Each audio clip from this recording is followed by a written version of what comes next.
Bonjour à tous et bienvenue dans le premier épisode de SOS Déco, l'émission où je vous donne des conseils pour redécorer votre intérieur. Si vous aussi vous avez envie de participer, je vous mets le lien de la vidéo de présentation juste en haut et le lien du formulaire dans la description. Aujourd'hui, j'ai décidé de reprendre un projet sur lequel j'ai travaillé pour vous donner un exemple du coaching déco que vous allez pouvoir trouver dans cette émission. Donc Laetitia m'a contactée pour ce projet. Elle a une maison en bord de mer qu'elle a mis en location Airbnb.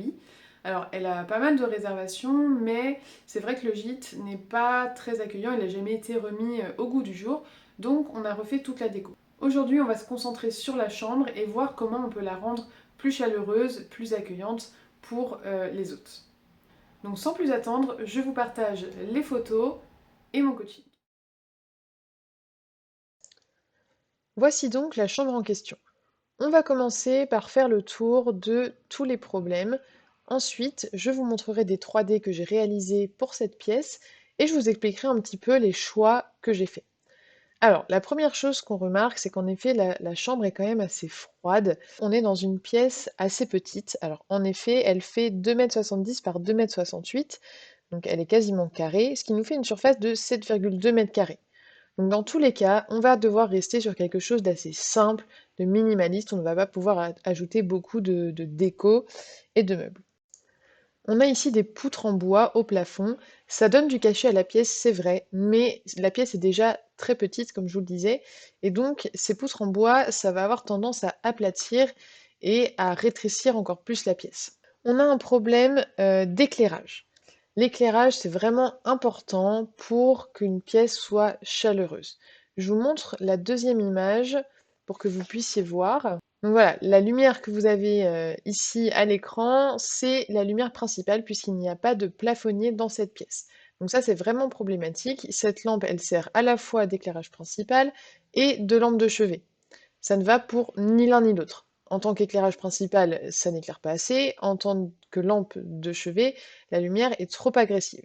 Je repasse sur la première photo pour vous expliquer la suite. On a ensuite le problème du sol. Le carrelage, c'est bien, mais c'est quand même assez froid, surtout dans une chambre. Ensuite, on a le problème des rideaux.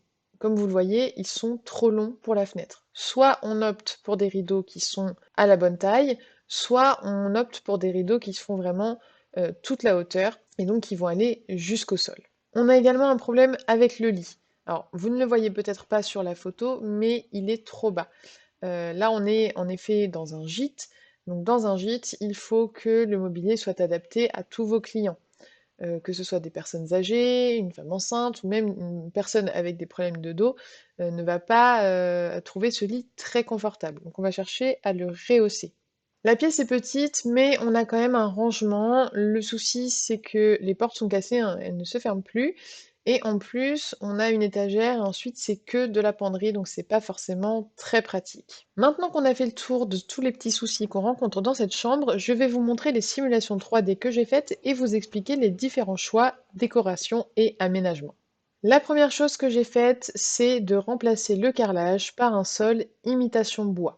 On est sur un sol PVC qui s'entretient très facilement et ça réchauffe tout de suite la pièce.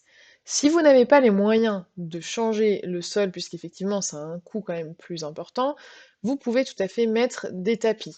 Ça demandera un petit peu plus d'entretien, mais ça va tout de suite réchauffer la pièce. Ensuite, j'ai décidé de peindre les poutres en blanc. On aurait pu aussi seulement les éclaircir, ça aurait suffi, mais ici j'ai décidé vraiment de les peindre en blanc pour apporter de la lumière à la pièce. J'ai peint le mur du fond en vert pour ajouter une petite touche de couleur et donner un petit peu de peps. J'ai mis de chaque côté du lit des tables de chevet. Vous avez remarqué que j'ai ajouté également deux suspensions. Le fait de mettre des suspensions, ça évite d'avoir à poser une lampe de chevet sur les tables de nuit et donc du coup on gagne un petit peu d'espace, on va avoir plus de place, on va pouvoir mettre un petit vase, les clients vont pouvoir poser leurs livres, leur téléphone, etc., etc. J'ai choisi des tables de chevet avec un petit tiroir pour encore plus de rangement. J'ai changé le lit, je l'ai rehaussé. Donc là, très important puisque c'est une question de confort. La literie, c'est vraiment quelque chose à ne pas négliger, que ce soit chez vous ou pour un hôtel, un hébergement touristique ou autre. J'ai également changé la tête de lit. Bon, on aurait pu garder l'ancienne, c'était pas problématique, mais je trouvais que c'était plus sympa dans le thème maison de vacances de partir sur une tête de lit en rotin. J'ai ajouté des petites décorations au-dessus du lit, très simple. On n'est pas obligé d'en mettre, mais ça habille un petit peu. Et puis j'ai également changé les rideaux. J'ai mis des stores, comme ça on peut les ouvrir entièrement pour vraiment laisser passer la lumière, et le soir les fermer. Mais ils arrivent vraiment au maximum au bas de la fenêtre. De ce côté-ci, j'ai simplement changé les portes de placard, puisque comme je vous l'ai dit, elles étaient cassées. J'ai choisi des portes vénitiennes pour rester dans le style maison de vacances et sur du bois clair.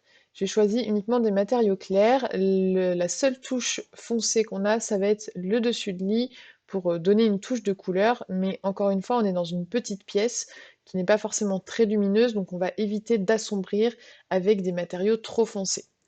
Dans le placard, j'ai également, alors là on ne le voit pas sur la 3D, mais je l'ai séparé en deux avec une partie penderie sur toute la hauteur et une partie avec des étagères. Voilà, quand on part en vacances, il faut penser, là on est dans un gîte familial puisqu'on a une deuxième chambre pour les enfants, donc c'est bien de prévoir quelques rangements. La maison n'est pas très grande, donc on va essayer d'en mettre un petit peu dans toutes les pièces. Et voilà, c'est terminé pour cette chambre. J'espère que cette vidéo vous a plu, que mes conseils auront été utiles pour certains d'entre vous. N'oubliez pas que vous aussi, vous pouvez participer à cette émission, c'est totalement gratuit et je vous fais un coaching comme je viens de le faire ici pour la chambre de Laetitia. Donc je vous invite encore une fois à visionner la vidéo de présentation pour vous inscrire. Si jamais vous avez des questions, n'hésitez pas à me les poser en commentaire. N'oubliez pas de liker, de vous abonner et on se retrouve très bientôt pour un prochain épisode.